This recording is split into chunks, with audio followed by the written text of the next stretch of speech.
Welcome to The Explainer. Today, we're diving straight into a financial strategy that, honestly, even some of the most savvy savers completely overlook. We're talking about maximizing bank account bonuses. Forget about just settling for those standard annual percentage yields for a second. We're going to break down exactly how shifting your deposits around can score you some immediate, high margin cash. This isn't just about finding a safe spot to park your emergency fund. It's about actively using these banking promotions as a system to generate some serious, guaranteed yield on your liquid cash. By the end of this, you'll see how routine banking chores can literally become a highly optimized, lucrative part of your personal portfolio. Okay, let's dive into this $1,000. When we're talking about these bonuses, we are not talking about scraping together a few pennies in interest over a decade. We are looking at immediate, lump sum payouts of $300, $500, or even over $1,000.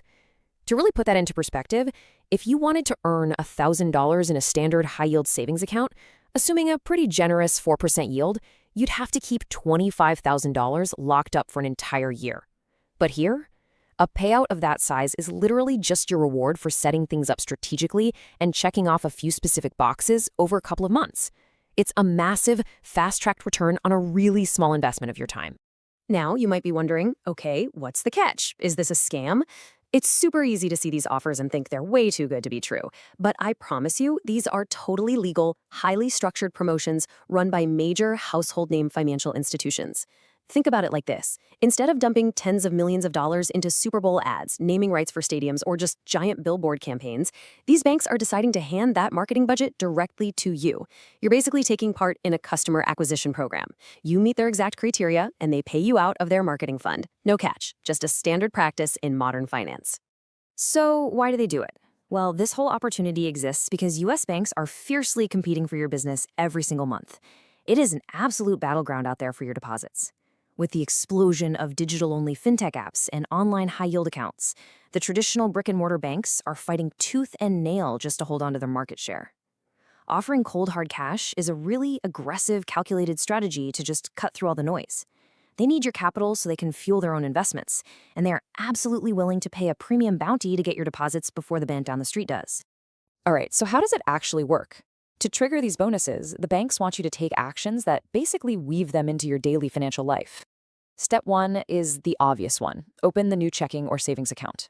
But then comes the big hurdle: routing a direct deposit from your employer. For banks, this is the holy grail, right? Because it proves you're actually planning to use the account.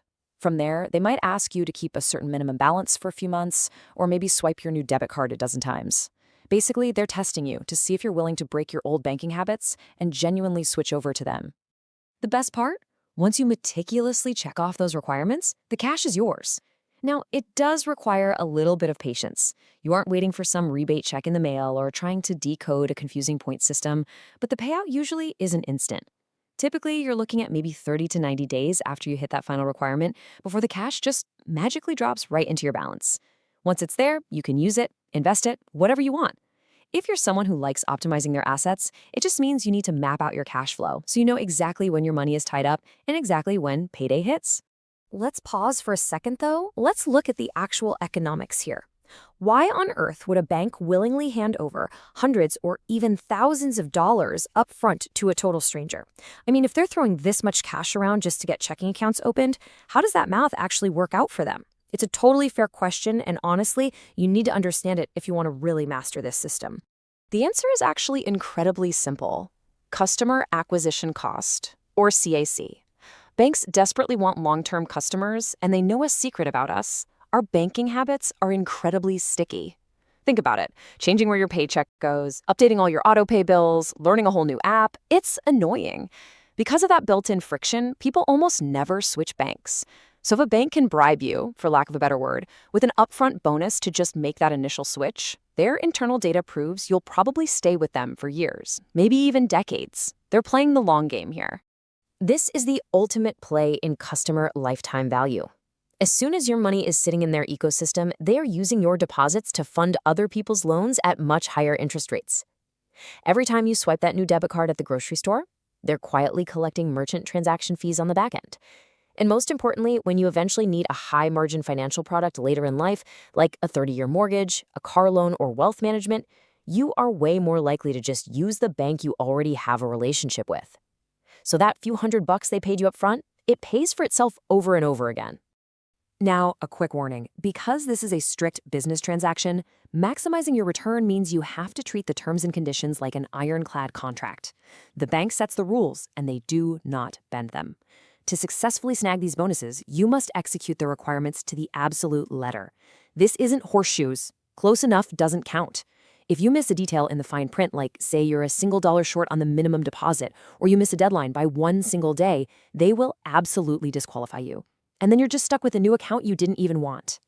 So when you're reading that fine print, you've got a literal checklist of 4 things to look for. First, what is the monthly fee, and exactly what do you have to do to waive it? Second, what's the specific direct deposit requirement? Do they want one giant lump sum, or is an aggregate amount over the month okay? Third, what's the minimum balance you need to keep to avoid being penalized? And finally, the big one, the early termination fee. You need to know exactly how many days your money has to sit there before you can grab your bonus, close the account, and walk away without a penalty. And that brings us to a super important point about strategy and opportunity cost. It is so tempting to just chase the absolute biggest dollar amount out there. But look, a $500 bonus isn't actually a good deal if you have to lock up $20,000 in an account, paying 0 interest for 6 long months, all while jumping through hoops to dodge complex monthly fees. Honestly, sometimes a $200 bonus with 0 fees and a super low balance requirement is just a way better net profit. It frees up your cash faster, meaning you can take those funds and move on to the next investment or even chain it right into another bank bonus. Pro tip time, and you definitely don't want to skip this one. Taxes. In the U.S., unlike credit card sign-up bonuses, which the IRS usually views as post-purchase rebates, bank account bonuses are generally considered taxable interest income. Come tax season, you should fully expect that bank to send you a 1099 INT form. So you have to calculate your marginal tax rate against the advertised bonus to figure out your true bottom line. That flashy $500 bonus might actually be more like $350 in your pocket after Uncle Sam takes his cut. It completely changes your ROI, so always run the math.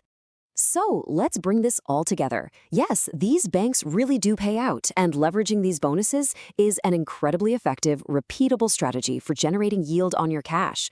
The money is literally sitting there waiting for you, as long as you meticulously track the requirements, dodge the fee traps, and treat the bank's rules like your personal roadmap. If you approach this with a systematic, analytical mindset, you can harvest these marketing budgets year after year. It's a fantastic way to turn boring, everyday financial management into an active wealth-building tool. By understanding exactly why banks are willing to pay so much to acquire you, you can confidently play their game to your advantage. So the next time you have some liquid cash available, maybe an emergency fund or capital you're just waiting to deploy, run the numbers. Read the terms, calculate the true profit after taxes, and weigh your opportunity costs. Look at the current landscape of offers and ask yourself, which bank bonus is going to be your next strategic move this month? Thanks for joining us for this explainer, and we'll see you next time.